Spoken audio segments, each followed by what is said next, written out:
Okay, let's talk about performance anxiety and all those moments when you have to perform your best when it counts the most. I will talk from my own experience and give you some tools that helped me during my career. But if you feel that this is something that you simply cannot handle on your own, I urge you to seek help from a sports psychologist or a regular psychologist, because training your mind is as important as training your body. That being said, when I was contemplating about how to start this video, the first memory that came into my mind was a memory of Beijing 2008 Olympic Games, the day of the finals. I remember it as it was yesterday. I was entering the stadium, walking in the line with other girls, walking towards the high jump pit. And for a second there, I lost my focus. For a second there, I started to think about all the possible scenarios that could play out that evening. I started to think about what ifs, and I started to be aware of the huge amount of pressure that was over me because I was in top shape. Everybody expected me to win. Back home, family, friends watching on TV, I expected the best out of myself. In my mind, there was no excuse not to win that evening. I was thinking, in the next 2 hours, I will know the outcome of something that I was working so hard for my whole life. It was my dream since I was a little girl to become Olympic champion. But that moment of being lost didn't last long, because as soon as I started to do my usual routine, pre-competition routine, like putting on my spikes, measuring my approach, concentrating on my warm-up jumps, I regained focus and started to feel peaceful and in control again. But I remember vividly that moment of, how can I explain it? It's like a moment of panic, where the first instinct was just to turn around and walk away, which I think is normal because it's a lot to handle for one person. Then I realized how important it is to focus only on my next move, even if that next move is as simple as putting on my spikes and measuring my approach. From that moment on, I was again in control. I was focused only on myself, only on things that I can control, and not thinking about what if this happens, how I will react. No, there's just a waste of energy. And my first advice would be just that. Don't overthink it. There's so many things that you just simply cannot control. The weather, the circumstances, other people, other competitors. What you can control is your own preparation, your own mindset, your own inner peace, your own actions. And just do you, as my friend would say. That evening, unfortunately, I didn't win one gold medal, but I was second, and it was a huge competition. It was great performance.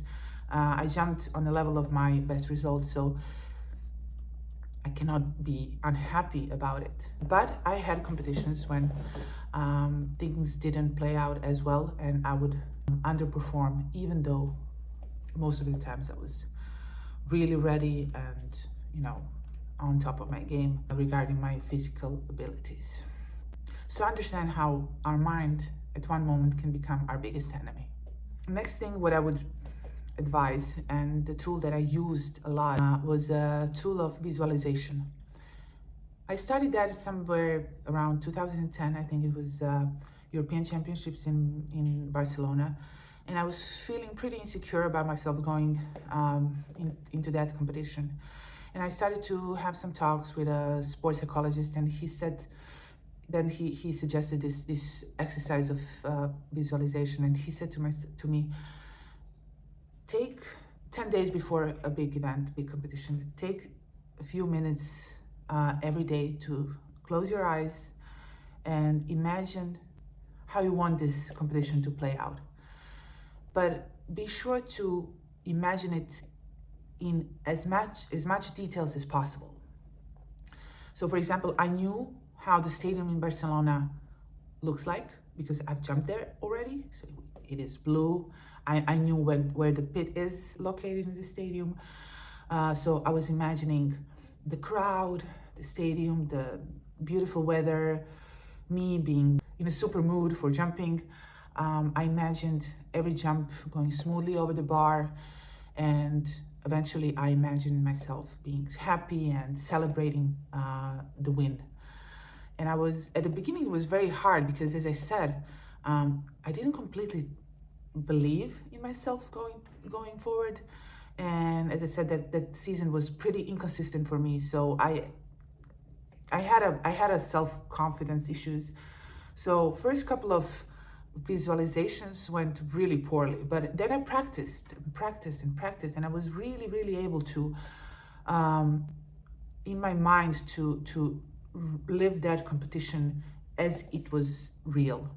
And what he said, this my sports psychologist at the time, he said, once, if you imagine it enough times and as vividly as possible, including all the emotions that usually are in those kind of situations, once it really happens, your mind will think like this: oh, I've been here, I've done this. And it will help you to play out your best scenario that you already were imagining before, and most likely things will go as you planned. It worked for me in Barcelona. I won. It wasn't an easy competition, but I won. And from that moment on, I started to use this tool of visualization. And the third thing that I just want to address, and it's nothing new, but I've realized during my career how important it is to believe in yourself, to believe with every cell of your body that it is possible for you to perform well, to have your best performance when it counts the most, and to believe in a positive outcome. So I think it's also an exercise, not letting your doubts take the lead. So as I said in the beginning, training your mind is as important as training your body, and you should do it on a regular basis. Of course, if you need some help with it, there are a lot of experts on that field, especially nowadays, and you don't have to do it alone. But just be aware that there is no obstacle that you cannot overcome with a right approach and with a everyday practice. I'm cheering for you.